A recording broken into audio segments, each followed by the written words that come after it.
Ciência no rádio. Fenômenos no ar. MEC AM em parceria com o Observatório Nacional. Nós vamos conversar agora, nessa parceria da Rádio MEC Educativa com o Observatório Nacional, vamos conversar agora sobre a implantação de um projeto Cidadão Cientista em astronomia. A implantação do projeto no Brasil é o projeto EXOS, de vídeo monitoramento de meteoros. Eu converso com o professor Marcelo de Sico, astrônomo, pesquisador, tecnologista do Inmetro e coordenador geral do projeto EXOS, ligado ao grupo de planetologia do Observatório Nacional. Professor Marcelo, muito obrigado pela gentileza. Bom dia, Marco Aurélio. Um prazer tê-lo conosco. Que nos escutam. Isso, é uma honra tê-lo conosco. Vamos falar sobre do que se trata o projeto e como ele tem servido também de estímulo para a garotada que estuda assuntos dessa área. Perfeitamente, Marcos. O projeto Cidadão Cientista, vamos falar rapidamente sobre ele, é um movimento mundial nos últimos 10 anos que tomou muita força e que já foi abraçado por várias instituições de pesquisa, inclusive de renome, como a NASA, a ESA, a Agência Espacial Europeia e tantas outras. E é um projeto que você une o leigo, no caso nosso astrônomo amador, com os pesquisadores profissionais, as pessoas formais da ciência, unindo um objetivo comum de produzir ciência, Então esse projeto, ele é o primeiro projeto formal mesmo, oficial, de cidadão cientista, citizen science, como é conhecido lá fora, na astronomia brasileira. No caso, nós estamos abraçando a causa dos meteoros, o estudo da ciência de meteoros, inclusive, nós estamos formalizando essa ciência no Brasil, de fato, a ciência de meteoros, de pesquisa da dinâmica, o que são meteoros, de onde vêm, o que são, e quando caem.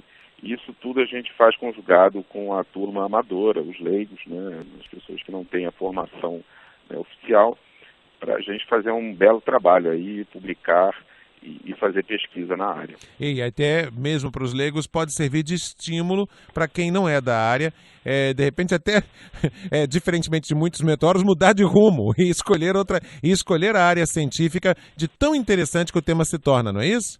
É verdade, é um tema palpitante, é um tema de fato muito bacana e que ele mexe com a fantasia da pessoa, porque na verdade meteoros são estrelas cadentes. Quem já não viu uma estrela cadente no céu e já ficou olhando, pasmo, com a passagem desse objeto brilhante. Então tem muita informação por trás disso, muita informação importante para a gente entender o sistema solar, a origem do sistema solar, a parte de fragmentos que a Terra atravessa anualmente, os bólidos, os superbólidos, enfim. É um tema realmente palpitante que está aí na vez aí da ciência, da planetologia. Então, no final da entrevista, até eu vou pedir ao senhor para divulgar algum site ou telefone para contato, quem queira saber outras informações sobre o projeto. Mas antes disso, eu gostaria de fazer também aqui no ar algumas perguntas sobre curiosidades a respeito dos meteoros. Por exemplo, como eles nascem, quer dizer, do que nascem, quer dizer, de que matéria eles são feitos, como surgem? Márcio, essa pergunta aí é uma pergunta que nós buscamos pesquisar. Hoje em dia a gente já sabe que os meteoros eles são fragmentos. No caso, os meteoros é o fenômeno atmosférico. Vamos falar de meteoroides, que é o corpo físico, é a massa. O meteoro é o fenômeno brilhante, é quando o meteoroide ele penetra na atmosfera terrestre e brilha. Então a origem do meteoro, na verdade, é de um meteoroide, é um corpo pequeno que está orbitando em torno da Terra, entre alguns centímetros e no máximo 10 metros, por aí, porque acima disso a gente já poderia chamar de um pequeno asteroide. Eles são restos, fragmentos, na maioria de cometas, detritos de cometários, ou algum fragmento de asteroide, asteroidal. Eles, quando vêm de cometas, eles têm uma densidade mais baixa, vamos dizer, eles são mais fofinhos, e quando eles vêm de asteroides, eles são mais densos, e, portanto, inclusive, a maioria dos meteoritos que nós coletamos na Terra, na verdade, todos são de origem asteroidal, porque sobrevivem à penetração na nossa atmosfera. Então, temos dois grupos, os que vêm de asteroides e os que vêm de cometas. Existe a possibilidade de um meteoro mudar de rota já na nossa atmosfera? Ou seja, ele está indo numa direção e por alguma circunstância, seja atmosférica, seja de campo magnético, enfim, por alguma circunstância mudar a trajetória? Marcos, essa é uma pergunta interessante, né?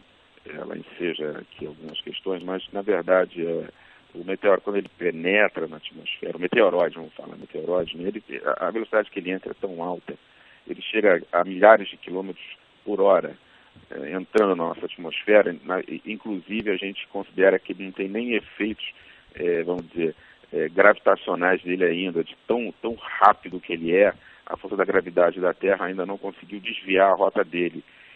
Só quando ele perde força, que aí a gente chama, quando ele sobrevive inclusive a essa ablação, ele perde força, ele cai a mais ou menos de 3 km por segundo, a gente chama de voo escuro, dark flight. Aí ele cai em queda livre, aí você já tem ações gravitacionais em cima dele, e aí algum vento pode modificar a trajetória. Mas, em via de regra, 99% dos casos, ele entra numa tal velocidade que nada interfere na sua trajetória. Inclusive, a gente até faz uma aproximação de uma trajetória retilínea, de tão forte que é essa penetração que eles fazem. Qual é a mudança que existe na coloração da luz que vem do meteoro nesse processo de queda? Existem variações? Às vezes tem uma aparência mais avermelhada, às vezes um pouco mais azulada, ou não? Não existem variações na percepção que temos da cor? Olha, Marcos, você falou a palavra certa, percepção. A questão de cores de meteoros é uma questão ainda discutida e sensível, né? As pessoas confundem elemento químico, cor espectral, quando eles observam o meteoro e o meteoro emite determinada cor e acham que aquele meteoro tem aquele determinado elemento químico. Não é bem assim. Quando você vê um fenômeno luminoso no céu, você tem que levar em consideração, primeiro, a sensibilidade do olho humano, que é o nosso primeiro grande sensor básico, né? E você tem a questão do contraste com o céu escuro.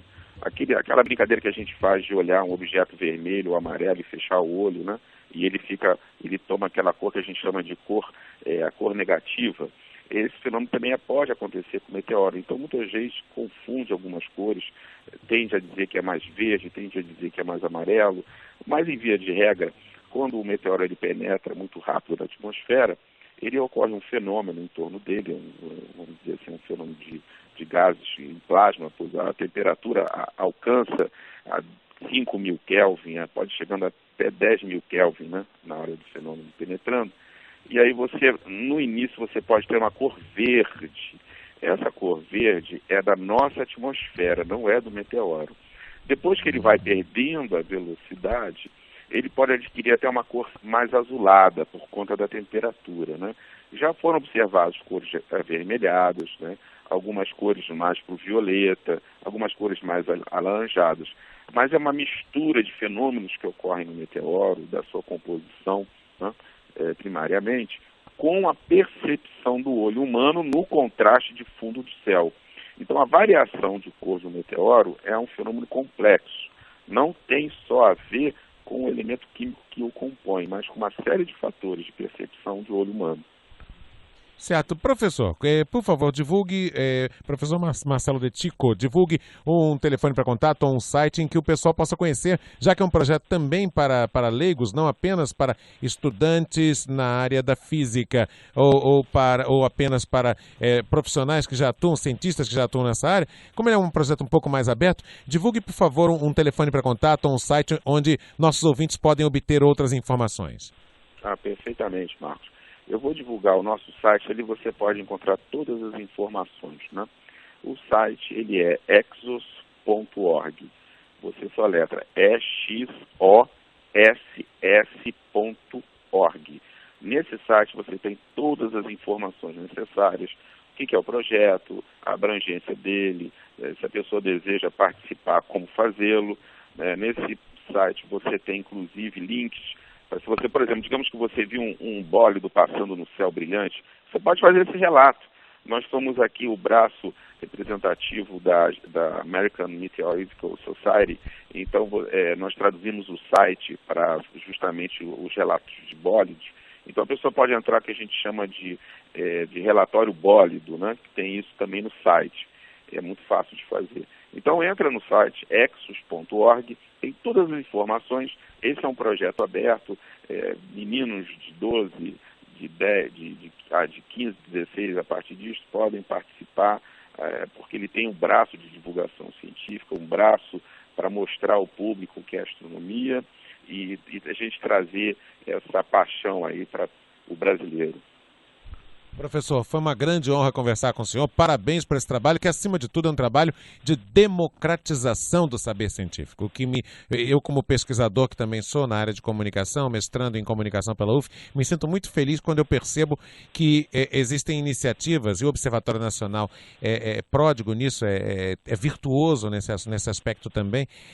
Existem trabalhos que têm por objetivo democratizar a informação científica. Parabéns, professor, e um grande abraço. Muito obrigado, bom dia a todos. Obrigado, Márcio, por essa oportunidade. Uma honra estar aí ouvindo. Dizer, só terminando rapidamente, que a MEC FM sempre foi minha companheira. Opa, que coisa boa. Na época dos meus estudos e pesquisas, eu sempre escutei a MEC FM, principalmente na época do saudoso Arthur da Távola e o programa dele. Que maravilha. Então, tenho muito carinho pela MEC FM, que é um grande trabalho. É verdade, tanto a MEC FM quanto a MEC AM agindo juntas aqui, estúdios coladinhos para fazer o melhor possível para os nossos ouvintes. É o nosso compromisso, né? Desde Edgar Roquete Pinto, nosso compromisso com educação e boa companhia, educação agradável, gostosa, fácil de entender e democratizando o saber. Professor Marcelo de Tico conversou com a gente, astrônomo, pesquisador, tecnologista do Inmetro e coordenador geral do projeto Exos, ligado ao Grupo de Planetologia do Observatório Nacional. Falou com a gente no quadro que valoriza o saber científico no rádio. Ciência no rádio. Fenômenos no ar.